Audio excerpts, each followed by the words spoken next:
12 explosions simultaneously across one of the most defended cities on Earth. Not one missile, not a targeted strike on a military base. 12 separate detonations ripping through Tel Aviv's residential districts, commercial zones, and civilian infrastructure, all within the span of minutes. Let that sink in for a moment. Iron Dome, David's Sling, Arrow. 3 of the most sophisticated air defense systems ever built. Billions of dollars, decades of engineering, and on the night of March 18, 2026, they were not enough. But here is what the mainstream media is not telling you. This attack was not about destruction. It was not even about Israel. This was a demonstration, a carefully calculated, meticulously timed signal aimed not just at Tel Aviv, but at Washington, Moscow, Beijing, and every defense ministry watching from a distance. The question is not what happened last night. The question is, what just got unlocked? In the next 20 minutes, I am going to give you everything. Not the version sanitized for primetime television, not the talking points recycled by government spokespeople. The full picture, the military mechanics, the geopolitical chess moves, and the financial currents running underneath this attack that most analysts are either missing or deliberately avoiding. I have spent years tracking how power actually moves in this region. The money, the weapons contracts, the back-channel agreements that never make headlines. And what I am seeing in the pattern of this strike is something that should alarm every single person watching right now, regardless of where you live. Because what happened in Tel Aviv last night does not stay in Tel Aviv. It travels, it compounds. And by the end of this video, you will understand exactly why this moment may have just rewritten the rules of modern warfare and what that means for you personally. Stay with me. This is where it gets real. Let us start with the facts because the facts alone are staggering. March 18, 2026, 22:14 local time. Air raid sirens activate across central Israel. Within 90 seconds, defensive intercept systems engage. The night sky over Tel Aviv lights up with what residents describe as a wall of fire moving overhead. And then simultaneously, 12 separate locations detonate across the metropolitan area. Not one after another, not in sequence, all at once. The Ramat Gan district, the Patikva corridor, multiple residential blocks in northern Tel Aviv, commercial infrastructure in the city center. Emergency services receive reports from 12 distinct impact zones within a 4-minute window. Ambulances, fire crews, and police units are immediately split across the city, each responding to a separate crisis simultaneously, with no ability to concentrate resources. That is not an accident. That is engineering.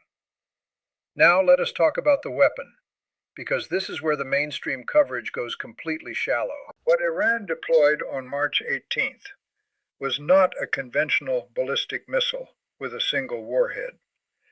Intelligence analysts are looking at the forensic pattern of these strikes and pointing to one conclusion: cluster munitions. Specifically, a missile system designed to release multiple submunitions at a predetermined altitude during the final descent phase. Here is how it works. The main missile travels its ballistic arc normally. Defensive radar tracks it. Intercept solutions are calculated, and then, at somewhere between 1,000 and 3,000 feet altitude, the warhead separates. Dozens of individual bomblets disperse outward in a calculated spread pattern. Each one carries its own explosive charge. Each one becomes an independent falling threat. In the span of seconds, one tracked missile becomes 30, 40, sometimes 50 separate descending objects. Iron Dome was not designed for this. No current production air defense system is optimized for this specific problem at scale. The intercept window collapses. The radar processing load multiplies exponentially. and the defensive crews already operating under days of sustained alert fatigue are forced to make impossible allocation decisions in real time. Think about what that means. You cannot shoot down what you cannot individually track fast enough to matter. Now consider the timeline leading into this strike. In the 72 hours preceding March 18th, Israel's early warning network had been under sustained pressure from repeated smaller engagements. Each engagement costs interceptors.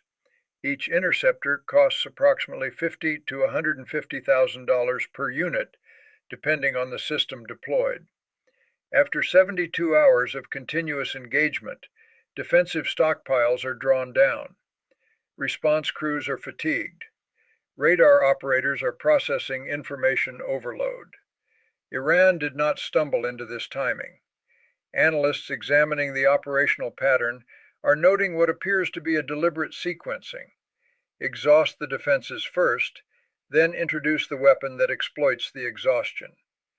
And here is the number that nobody in mainstream media is saying out loud.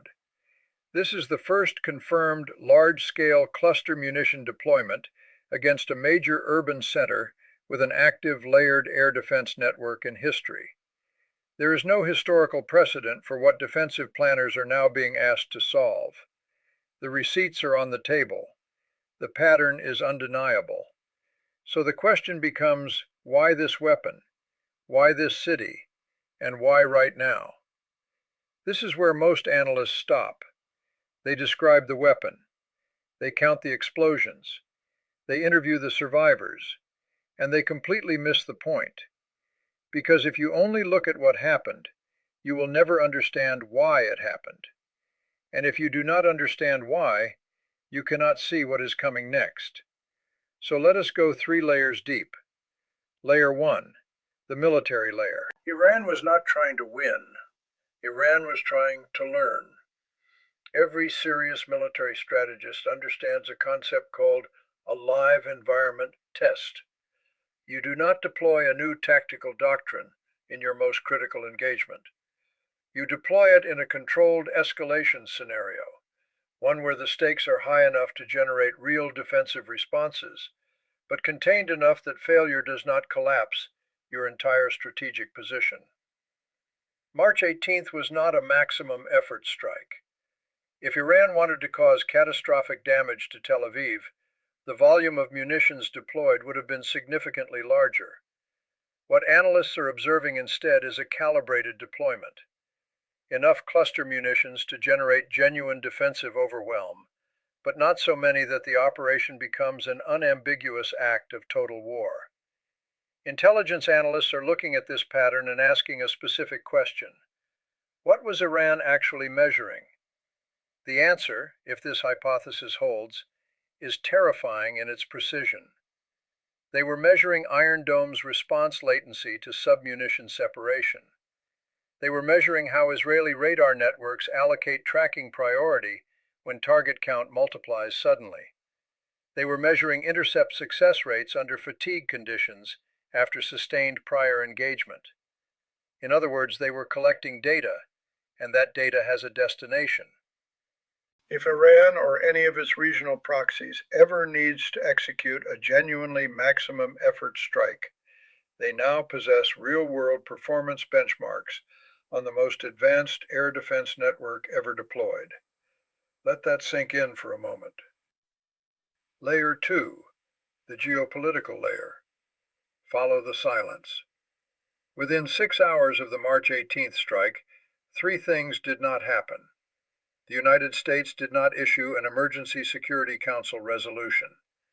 Russia did not condemn the attack. China did not call for immediate de-escalation.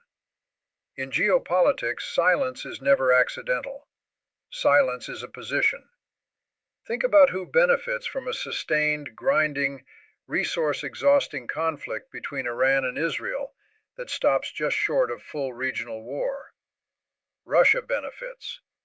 Every week that NATO's strategic attention is divided between Ukraine and the Middle East is a week of reduced pressure on Russian operational objectives. Every spike in global oil prices, which invariably follows escalation in this corridor, generates direct revenue for the Russian energy sector. And every advanced Western interceptor missile fired over Tel Aviv is one fewer interceptor available for European air defense stockpiles. China benefits.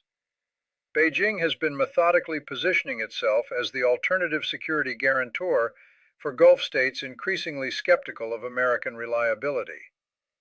A destabilized Middle East that erodes confidence in Washington's security umbrella accelerates that realignment. Follow the diplomatic visits over the past 18 months. Follow the infrastructure investment patterns. Follow the quiet arms conversations. And then there is Turkey. Ankara has been executing a master class in strategic ambiguity, maintaining NATO membership while deepening ties with Moscow, mediating between Ukraine and Russia, and positioning itself as an indispensable regional broker.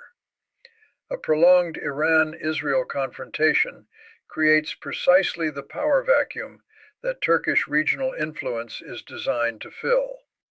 Here is what intelligence analysts are looking at when they examine the broader pattern. If this escalation continues, the Middle East security architecture that has defined the region since the early 1990s begins to fracture. The question is not whether that fracture benefits certain major powers. The question is whether it was deliberately accelerated. Follow the oil. Follow the arms contracts. Follow the silence. Layer 3, the Iran domestic layer, the oldest playbook in history. This layer is the one that Western media consistently, almost willfully, refuses to discuss seriously. Iran's domestic economic situation in early 2026 is not sustainable. Inflation has been running at rates that are systematically destroying middle-class purchasing power. Youth unemployment in major urban centers is at levels that historically precede serious social instability. The currency has lost staggering value against the dollar over the past 3 years, and internal political tensions between hardline factions and reformist pressure groups have been intensifying since the protest cycles of 2022 and 2023. Governments under this kind of internal pressure have reached for external conflict as a stabilizing mechanism since the beginning of recorded history. It is not a conspiracy theory. It is a pattern, documented across every major civilization that has ever faced simultaneous economic deterioration and political legitimacy crisis. In 1973, the Yom Kippur War was launched in part because Arab governments needed external action to redirect internal frustration. In 1990, Iraq's invasion of Kuwait was preceded by catastrophic post-war economic collapse.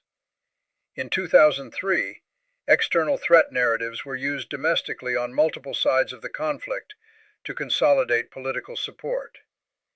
If this pattern holds, and the structural conditions in Iran right now map almost precisely onto prior historical cases, then the March 18th strike was not just a military operation. It was a domestic political communication directed at the Iranian population as much as at Tel Aviv. The message to the Iranian street: the government is strong, the enemies are being confronted, the national project continues, the economic pain you are feeling is the price of resistance, not the consequence of failed governance.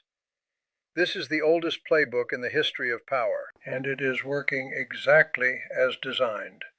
3 layers: military intelligence gathering, geopolitical realignment acceleration, domestic political stabilization. None of these appear in the headline. None of these are discussed on the primetime panel shows. But all 3 of them are operating simultaneously right now. And here is the thing that should genuinely concern you.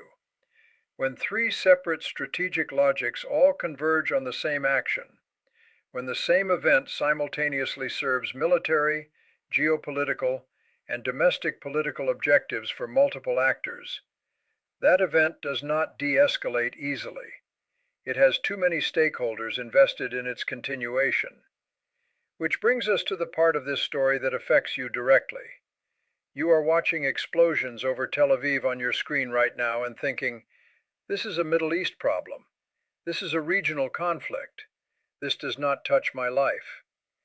I need you to abandon that assumption completely, because the financial and economic blast radius of what happened on March 18th extends far beyond anything a missile can physically reach, and it is already moving toward you. Right now, while you are watching this video, let us trace it precisely. The oil trigger, the Strait of Hormuz, is a 21-meter-wide choke point between Iran and the Arabian Peninsula. Every single day, approximately 20% of the world's entire oil supply passes through that strait. 20%, a fiftieth of global energy flow, compressed into a corridor that Iran can threaten, harass, or close with relatively modest military assets. Every serious escalation between Iran and any Western-aligned power immediately puts Hormuz back on the table as a leverage instrument. Markets know this, traders know this, and within hours of the March 18th strike, oil futures responded exactly as the pattern predicts. When oil moves, everything moves. Transportation costs, manufacturing input costs, food distribution costs, heating bills. The price of every physical product that requires energy to produce or deliver, which is every physical product that exists, adjusts upward. This is not abstract. This lands in your grocery bill. This lands in your utility statement. This lands in your tank at the gas station, potentially within weeks, not months. The defense spending reallocation. Here is the number that nobody is connecting publicly yet. Every Arrow interceptor missile costs approximately $3 million per unit. Every David Sling interceptor costs approximately $1 million. Every sustained engagement over Israel depletes stockpiles that take months and significant industrial capacity to replenish. The United States, Israel's primary defense supplier, is now facing simultaneous replenishment demands from Ukraine, Taiwan contingency planning, and Israeli defensive operations. That industrial pressure does not stay contained to defense budgets. It competes for steel, for rare earth materials, for specialized manufacturing capacity. It accelerates inflationary pressure in precisely the supply chains that are already strained from prior disruption cycles. And governments facing that pressure make fiscal choices, choices that affect interest rates, choices that affect public spending priorities, choices that ripple into mortgage markets, into pension fund allocations, into the cost of government borrowing that ultimately lands on taxpayers. Think about what that means for your financial planning right now. The market intelligence signal. Pay attention to what sophisticated money was doing in the 72 hours before and immediately after March 18th. Defense sector equities moved. Gold moved. Certain energy positions moved. These are not random fluctuations. When capital at scale repositions ahead of and immediately following a geopolitical escalation event, it is telling you something that the headlines are not. Intelligence analysts and institutional investors are looking at the same underlying data, and the positioning suggests that the smart money does not believe this escalation ends quickly. If this pattern holds, and the structural incentives we examined in the previous section all point toward continuation rather than de-escalation, then the financial volatility you are seeing right now is not a spike. It is a new baseline. The domino nobody is naming. Here is the scenario that keeps serious regional analysts awake at night. Hezbollah in Lebanon, Houthi forces in Yemen, Iranian-backed militia networks in Iraq and Syria. Each of these represents an independent activation point, a separate trigger that, if pulled simultaneously or in rapid succession, multiplies the geographic scope of this conflict by an order of magnitude overnight. The Suez Canal corridor, the Red Sea shipping lanes, the Eastern Mediterranean energy infrastructure. These are not abstract strategic assets. They are the physical arteries through which the global economy moves goods, energy, and capital. A coordinated multi-front activation, even a partial one, does not just affect Israel. It restructures global trade routing. It spikes insurance premiums on every shipping lane in the region. It forces emergency diplomatic responses that consume the bandwidth of every major power simultaneously. And while every major power is consumed by that emergency, other things move quietly in the background. Other borders, other agreements, other power transitions that would normally generate scrutiny, but instead proceed unexamined. This is not a Middle East problem. This is a your problem, a right now problem, a hits your wallet this month problem. The butterfly flapped its wings over Tel Aviv on March 18th. The question is not whether you will feel the wind. The question is whether you will be prepared when you do. So let us bring this together. 12 explosions, one night, one city. But underneath those 12 explosions, a military doctrine being field tested in real time, a geopolitical realignment being quietly accelerated by powers who benefit from the chaos, a domestic political survival calculation being executed by a government under existential internal pressure, and a financial shockwave already traveling through oil markets, defense supply chains, and institutional capital positioning toward your economy right now. This was not a missile strike. This was a systems test. And the system being tested was not just Iron Dome. It was the entire architecture of Western deterrence. Here is what keeps me up at night. Iran now has real-world performance data on the most advanced layered air defense network ever deployed in combat conditions. They know the response latency. They know the intercept failure thresholds under fatigue conditions. They know exactly how many simultaneous targets are required to saturate the tracking capacity of the system. That data does not disappear. It gets analyzed. It gets refined. It gets integrated into the next operational planning cycle. And the next strike, if it comes, will not be 12 explosions. The decision that determines whether this conflict remains a contained regional confrontation or crosses into something genuinely world-altering will not be made in Tel Aviv. It will not be made in Thran. It will be made in a room that has no cameras by people whose names you will never read in any headline, based on calculations that have nothing to do with justice, security, or human life, and everything to do with leverage, timing, and strategic advantage. That decision may already be in progress. The next 72 hours matter more than most people realize.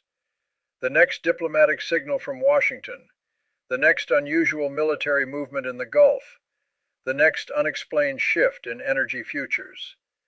I will be watching all of it, and I will be reporting everything I find, regardless of who it implicates or what narratives it disrupts. If you want the real picture, not the version they want you to see, subscribe now. Turn on every notification, because when the next move happens, it will happen fast, and you need to already be here when it